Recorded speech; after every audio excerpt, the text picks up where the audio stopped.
You're the only one standing here. Patriots. Patriots is wrong. The correct answer is the 1999 Rams, the greatest show on Oh, we said the Rams. You didn't say the Rams when it mattered, I'll tell you that. They went 4-12 and won the Super Bowl the next year with Kurt Warner. I want you to know these guys were looking up the answer and still didn't get it right.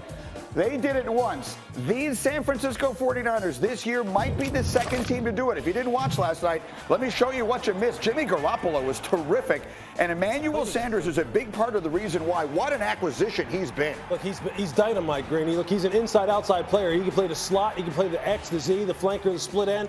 And he's just so quick after the catch, and that's tailor-made for their offense. Later, and this is the same drive here, the Niners in the scoring area, that's Kendrick Bourne. Look, that's just a laser. You knew right away early in this game that Jimmy was feeling it. I love the name Kendrick Bourne. Then he finds Sanders again for another touchdown here, this one coming after Cliff Kingsbury had called a defensive timeout that gave the 49ers an extra try. Third quarter, it's 21-14. Dante Pettis does the thriller dance. Did you see how early he threw that ball? I mean, that's when you knew Jimmy was like, this is my night tonight. So he threw 4 touchdowns, but then maybe even more important than those, late in this game when they had the lead and they needed to run out the clock, he made play after play. He would throw 4 touchdowns. Sanders would catch 7 balls for 112 yards and one of those scores. And the 49ers remain unbeaten. Their last 3 games have shown why they are very dangerous indeed. Defense led the way against Washington. It was a shutout on a very sloppy, rainy day. Last week against Carolina, they ran the ball 200 yards and 5 rushing touchdowns. And then last night, Garoppolo throwing it all over the place. So if they can beat you any way you want to play, the 49ers are a team to ignore at your own peril. Meanwhile, let's look ahead to this weekend and talk about the other unbeaten team. Patriots getting their biggest test of the year Sunday night against the Ravens. Tom Brady looking to lead the Pats to their third 9-0 start.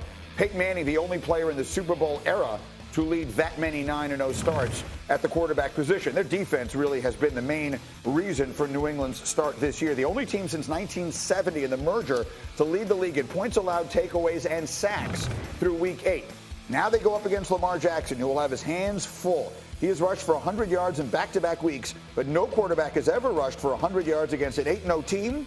Or even better, no quarterback has rushed for 90, 80, or even 70 yards against an 8-0 team. So the real question as we look ahead to the Sunday night game is, will Lamar Jackson be able to run the ball against Bill Belichick's defense? You're going to give us the answer. Well, Lamar Jackson's the most explosive quarterback in the NFL, bar none. And the pass defense is really good, but one of the things they struggle with is when the quarterback does get out and scramble, they're giving up over 8 yards of scramble. Let's take a look at the tape here. Lamar Jackson, identified. The Bengals are in man coverage, so that means when he drops back, there's not going to be any eyes back on him. Sit back in the pocket, 3rd and 14, looks down the field, steps up, sees a rush lane, nobody there. Watch the speed and acceleration of him take it down the field on a 3rd and 14, pick up the first down. So very talented. Look at the Pats now, defense, bringing 5, trying to fill the rush lanes up against Josh Allen. Their defenders playing a zone match coverage underneath. Eyes are outside on the receivers. They're dropping back, trying to fill up all the rush lanes. They leave one open for Josh Allen. He's going to see it. He's going to step up, and he's going to be able to convert the first down. Josh Allen is able to do this. He's tall, he's athletic, but he's not near the athlete than Lamar Jackson. If Lamar gets that, that's not a 12-yard pickup, Greeny. That's 25, and those big chunk plays could be the difference of keeping Baltimore in this game. So you played for Bill Belichick, sure. Lewis, so you know him as well as anybody. The one thing he's not going to let you do is beat him with your biggest strength. So what does he do to combat Lamar Jackson's running the football? Look, with guys like this, I mean, there's a reason why Lamar is transcended as far as quarterbacks is concerned, because I don't know if there's necessarily something that you can do schematically that can negate his unique playmaking ability. But the one thing Bill will rely on is this. He brings a certain kind of player into his defense, meaning the kind of guys who are just mentally very resilient and can carry out what he tells them to do for 3 hours, 3.5 hours, however long it takes. Shutting down the run is about fits. It's about rush lane discipline. It's about gap fits. It's about staying square. It's about playing great team defense. That's really the only thing I can tell you is about what are they going to. They're not going to put a spy on him. There's not going to be one guy who's going to chase Lamar down. They don't have a guy like that. No team in the NFL does. Bobby Wagner couldn't do it. No one can do it. Okay, it's going to be about team defense. You know Bill will drum into their guys' heads this week the cerebral part of the game, And if you know what, Lamar's going to make a few. You know he's going to gut loose, and he's going to make a few. But I think over the long haul, they're going to rely on their football intelligence and playing gap-sound football. And Sanchez, I want to ask you about the Patriots' offense, because they really haven't had a game this year that they've needed the offense to play big in order to win. This may be that week. What are you seeing in their offense? It's really a complementary offense. They get a short field a lot of the times, and a lot of the times the defense is doing the scoring for them. That's how good this defense is.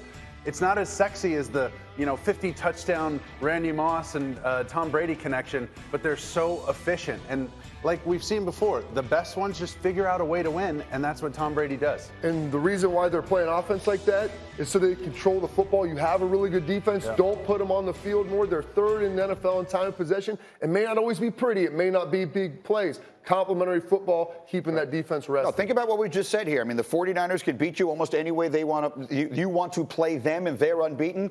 The Patriots can probably beat you almost any way you want to play them, and they're unbeaten. We'll see if they get a different kind of test on Sunday night. We'll have a lot more on this Football Friday as we go, but in the meantime, let me run the floor. A little basketball here. Jay Williams, let's go. Let's take you around the NBA last night. Kawhi Leonard, 38 points, 12 rebounds against his former team in the Spurs. What are you seeing in Kawhi right now? Oh, I'm seeing Kawhi actually do a better job of passing. Didn't have a great assist last night, but has 30 so far for the season. That's 15%, Grinny, of the total he had last year in only 5 games. And he had a pretty good relationship with Popovich, at least as far as this night was concerned. They exchanged a nice moment. We know about the history there. That's also why he had 32 shot attempts. That's his career high. He was trying to, it's a quiet fire that Kawhi has burning within all There's time. that nice moment between the two of them there. We all know about the history that wasn't always so pretty. All right, Michael Porter Jr. scored his first basket as an NBA player after a long road returning from injury. What kind of player can this guy be? This guy can be a franchise-type player.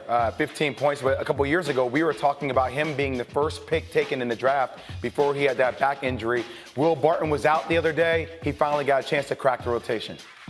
And obviously, for a Denver team that sort of drafted him and figured it might take a little time, if he can reach his peak, he's a very dangerous guy. And then finally, Joel Embiid and Karl Anthony Towns each suspended 2 games for their actions in Wednesday night's fight. What did you think of the suspensions that were handed down? I was okay with it. And as it relates to Ben Simmons not getting anything, I see the NBA judging intent, not optics. He's known Karl Anthony Towns for a while, held him down to the ground and tried to get him to relax. The next thing I know, Screeny, this says something about Ben Simmons and Joel Embiid's relationship. Reports back in the day, it was a little bit touchy here and there. But the fact as a teammate, if I see my teammate getting into a fight and I don't like you, I don't have to enter it. I can stand there and watch. So the fact that Ben Simmons came to his teammates' help and aid, that goes to show you about where that relationship is and where that can go. And just very quickly, because they were trying to make the argument, they being the Sixers, that he was playing a peacemaker's role. And I know the Timberwolves did not buy that. And when you see him kind of he's got Karl Anthony Towns in a chokehold, and Cat is kind of tapping out there. Did that look like he was making peace to you? Well, I mean, look, when you're in an intense situation, you can't come in with a rosary and say, hey, let's name the Father, Son, Holy Spirit, right? You have to hold a guy like Karl Anthony Towns down who weighs 255 pounds. So Ben Simmons is a bigger guy, but he's not throwing punches. He's just really trying to get him to calm down. And part of the NBA statement when they said that they handed down the suspensions was that the players continued to escalate following the incident.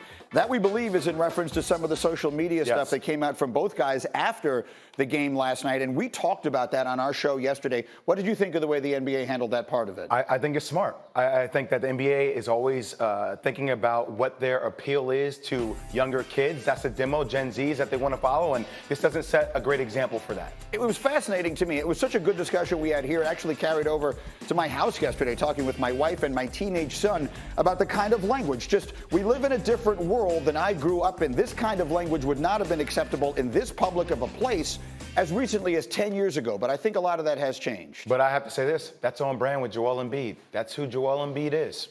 And so the NBA, look, they handed out a 2-game suspension. In the big picture, that's not a very long suspension for what was a pretty significant fight. Meanwhile, you see your old buddy here, meanwhile on planet Earth, J.J. Redick in the Halloween spirit.